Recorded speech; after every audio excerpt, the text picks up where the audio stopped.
Live happy and healthy, my brother. Live happy and healthy, my sister. There's a wonder medicine I would like us to talk about in this episode. As I prepared for this podcast, I was reminded of this medicine, which is hardly, if ever, prescribed. I wondered if I would find enough scientifically robust evidence to justify my prescribing the medicine. And happily, I found more than I could possibly share in one single podcast. Kramer and Leitao, in an article published in May 2023, demonstrated that this wonder medicine reduces the stress hormone level by almost 40%. The stress hormone is actually called cortisol. The effects of using the wonder medicine are similar to what you would experience from engaging in aerobic exercises. It increases heart rate and respiratory rate. It increases the amount of blood that is pumped by your heart with each heartbeat. It opens up your blood vessels, especially the blood vessels that supply the heart itself. Afterwards, this medicine makes your muscles relax. When you use it for 10 to 15 minutes a day, it also helps you lose 10 to 40 calories. This is great for people who in the long term want to achieve weight reduction. This medicine activates the part of your brain that is responsible for pleasant emotions. It increases the level of what we call the feel-good hormones, that is beta endorphins. It also increases the levels of growth hormone. This wonder medicine increases specific antibody levels in the body. Antibodies are like the soldiers that help to ward off infection. In particular, this wonder medicine increases the levels of antibodies that are called IgA and IgE. Ig stands for immunoglobulin. IgA is the antibody that is found in the mucous membranes of the respiratory, digestive, and reproductive tracts. They form the first line of defense against infections. IgE protects against parasitic infections. This medicine also increases the activity of natural killer cells, which protects you against viruses and tumors. In 2001, Clark and his colleagues reported some findings about this wonder medicine in the International Journal of Cardiology. They studied 300 persons and reported that those who had diseases of the blood vessels that supply their hearts were those who were significantly less likely to use this wonder medicine compared to others. Even after these researchers corrected for the effects of hypertension, diabetes, and high levels of bad fat in the blood on coronary heart disease, which is the disease of blood vessels that supply the heart, they were able to demonstrate the value of this wonder medicine in reducing the risk of coronary heart disease. In 2003, Hayashi and colleagues published some work about the same medicine in diabetes care. They demonstrated that this medicine reduces the increase in blood sugar that usually occurs after a meal. This is definitely good news for persons living with diabetes. Several other publications provide evidence that this medicine increases your ability to withstand pain, reduces stress levels, reduces anxiety, and improves self-esteem. It has been shown to decrease inflammation in persons diagnosed with rheumatoid arthritis, which is a type of arthritis that affects multiple joints in young and older persons. It causes severe pain and disability if not properly managed, and affects not just the joints but also the lungs and heart as well. This wonder medicine has been shown to decrease inflammation in this condition. By now, I expect that you are really curious to know the name of this medicine, and I'll tell you. But first, please smile. How does it feel when you smile? Now, please, don't get upset with me for keeping you in suspense. Apart from smiling, can you try laughing instead? If you laugh, if you try to laugh like I just did, then you just found out the name of that medicine. Yes, you got it. The name of the wonder medicine that has all these beautiful characteristics that we have been talking about is laughter. Yes, laughter. In the 1960s, a journalist called Norman Cousins who was diagnosed with ankylosing spondylitis, which is a painful condition that affects the spine and large joints. Notice that his symptoms worsened with worry and anxiety. He was given a 1 in 500 chance of recovery by his doctors. So he tried a self-recovery therapy with laughter. In his book, which he titled Anatomy of an Illness as Perceived by a Patient, he reported that 10 minutes of laughing enabled him to have 2 hours of pain-free sleep. Laughter helps you to relax. It creates a sense of well-being. You feel better immediately after laughing.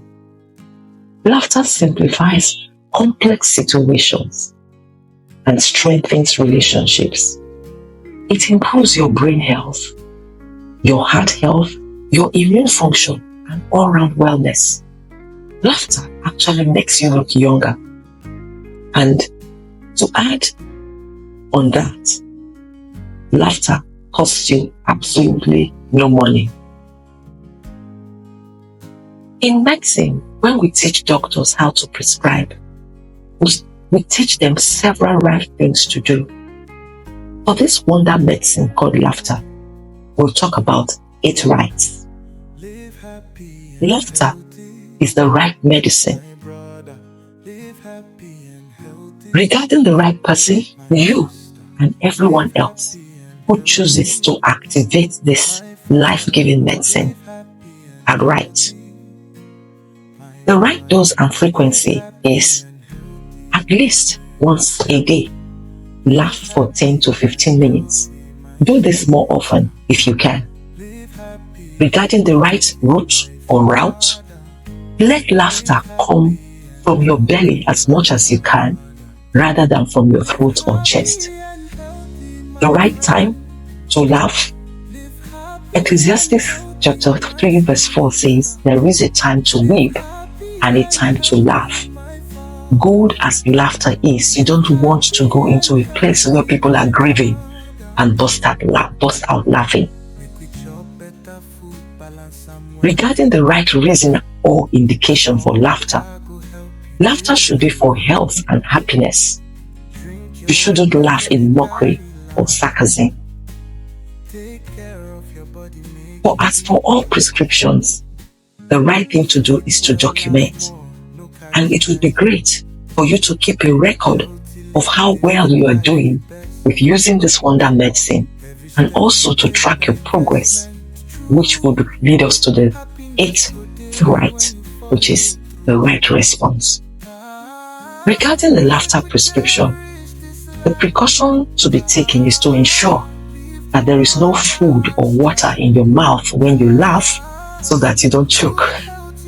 And of course, please, don't laugh too hard so that you don't fall off your seat or get to have pain in your sides. Are there other side effects of using this wonder medicine? Yes. Laughter positively affects whoever is with you when you use it. They get to enjoy the same benefits as you do if they join you in laughing. Research shows that children laugh up to 400 times a day, whereas adults laugh about 14 times a day on the average. And I'm sure you know there are people who can't even manage to laugh once a week. The question then is, what happened between childhood and adulthood to reduce the frequency of laughter? Life happened. Responsibilities, disappointments, disruptions, challenges, etc., etc. Preparing for this podcast has given me new insights into the scripture in Matthew chapter 19, verse 14, where Jesus said that the kingdom of heaven belongs to those who are like little children. The ability to laugh and to do so frequently is one of the unique attributes of healthy little children. And it is something that you and I must rekindle, and we must be intentional about this, given all the benefits of laughing. I also had to think more deeply about Proverbs 17, verse 22, which says, "A cheerful heart is good medicine." Who wouldn't want to use a medicine that makes you happy, makes others happy, protects you from disease, makes you look better? A wonder medicine that costs you absolutely nothing. You may ask, what if I have no reason to laugh? You are not alone. There is a global rise in unhappiness. The Gallup survey is a global survey that measures how satisfied people are with their lives. After over 5 million interviews, this survey shows that the number of unhappy people in the world has quadrupled, that is, increased by 400% in the last 10 years. Research also shows that forcing yourself to laugh when you don't feel like confers benefits that are similar to the benefits you get when you laugh naturally. Beyond that, you can also make someone else laugh by addressing the cause of their unhappiness, by providing food, shelter, money, etc. if you can. If you have no reason to laugh, start by agreeing that this wonder medicine called laughter is worth trying. Start with a smile, even if you have to force yourself to smile. Laugh at yourself for trying to force a smile. Laugh at yourself for trying to force yourself to laugh. All that it will cost you is trying. Whether you laugh naturally or you force yourself to laugh, I assure you that things will get worse if you use this wonder medicine called laughter. Indeed, things will certainly get better, and you'll be the first to tell. I had every reason not to laugh today. My flight was cancelled. I had to pay extra to stay at the hotel. I had to buy a new ticket at double the price of that which was cancelled. With all the complications that have happened today, I had every reason not to laugh. But I chose to use this prescription, and I have laughed several times today, and I'm the better for it. Get joyfully high by laughing. Philippians 4 verse 4 says, "Rejoice in the Lord always, even when life happens to you." Activate laughter. Laugh out loud every day, and you'll see life from a higher plane. You and those in your space will certainly be healthier and happier using this wonder medicine called love. In the meantime, I want to thank you for subscribing to our YouTube channel. And if you haven't subscribed, I would very much appreciate your subscribing to the channel. And I would ask that you kindly share and hit the notification bell so that you stay updated on all our videos. For more resources, please go to our website, which is aituaje.com, aituaje.com. You can also connect with us on Facebook, Instagram, Spotify, Amazon, and Apple Music. We value your feedback, and I would appreciate it if you would leave a comment after watching each of our videos. Live happy and healthy, my brother. Live happy and healthy, my sister.